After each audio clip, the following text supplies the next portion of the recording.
and welcome back to the Contemporary Black Voices, where our topic today is, are we experiencing a coup? Now, in our last segment, we basically gave a definition and our personal thoughts as to how this coup is looking.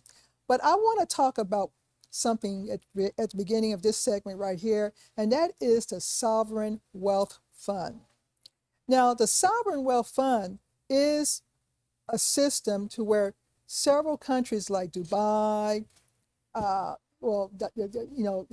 UAE, China, Norway. This is a fund where they take the excess money that those countries have and put it into a fund to invest in other activities, other projects, okay?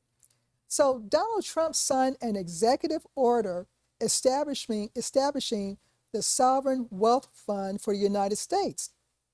The United States does not have excess funds. In fact, we are operating at least $1 trillion in debt. So where is this money coming from?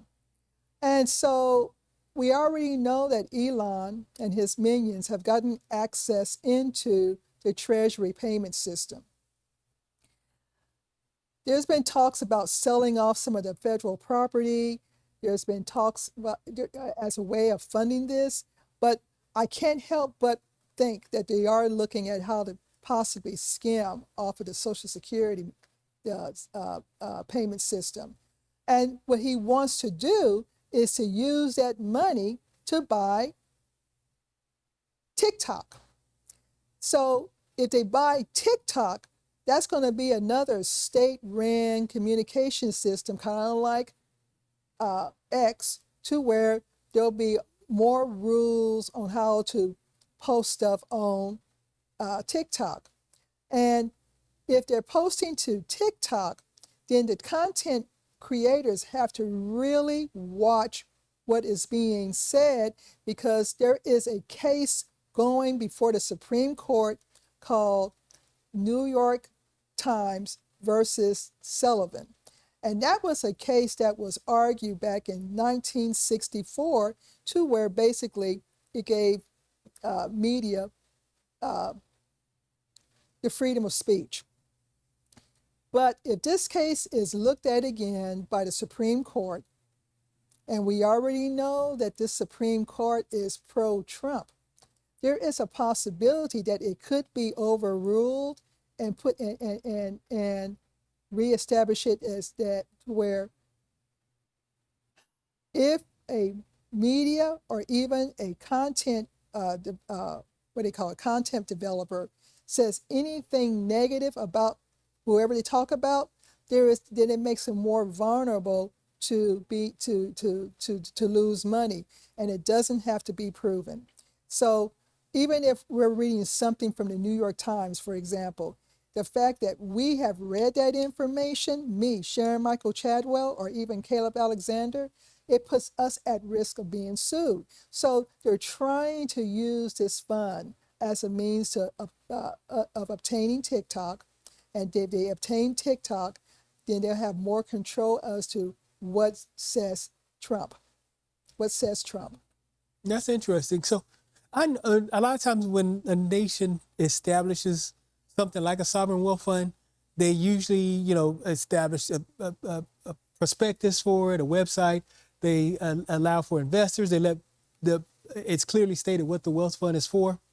An example would be Mohammed bin Salman, Saudi Arabia's crown prince, who established an enormous sovereign wealth fund to build his city in the desert, the Line, and he's used it to build these cities along the But it was excess Red Sea. funds. It was excess funds. And it's allocated. It's just funds that the Saudi government allocated to build these cities and build these resorts and build these golf courses and all this kind of stuff. But you're saying, Right. again, it was allocated. Right. Congress, in this case, has not even allocated any right. money. So that's curious. It's curious of why would the administration establish this, and where the funds are going to come from, and where's the prospectus saying exactly where these funds are going to be going to, who are the investors. And so there's a level of opacity here that's concerning. Well, one of the things that I did read up on, what are the disadvantages of a sovereign wealth fund, and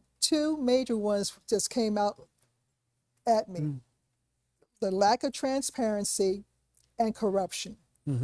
And given what we're seeing, you can rest assured that that might be a descriptor of this particular sovereign wealth fund. So I encourage everybody to read up on it, understand what it means. But that is something to where it's been talked about really over the last couple of weeks.